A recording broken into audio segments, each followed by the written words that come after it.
High. আমরা তো কত রকমেরই মোমো খাই, স্টিম মোমো, ফ্রাইড মোমো।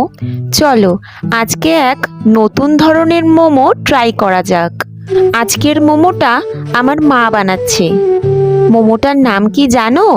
মোমোটার নাম ঝিনুক মোমো। কি ইনোভেটিভ আইডিয়াটা না? এই মোমোটা দেখতে পুরো ঝিনুকের মতো হবে আর খেতেও দুর্দান্ত। তোমরা অবশ্যই একবার বাড়িতে ট্রাই করো।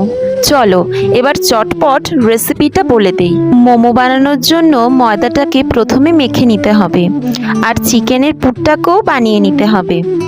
ভিডিওতে যেভাবে দেখানো হয়েছে ঠিক সেইভাবে ভাঁজ করে তৈরি করে নিতে হবে এই ঝিনুক মোমো। দেখতে যতটা ইনোভেটিভ হয়েছে, খেতেও দুর্দান্ত। তোমরা যদি কমেন্টে আমাকে জানাও, আমি ডিটেলসে একটা ভিডিও নিয়ে আসবো এই ঝিনুক মোমোর সঙ্গে স্যুপটারও। আজকে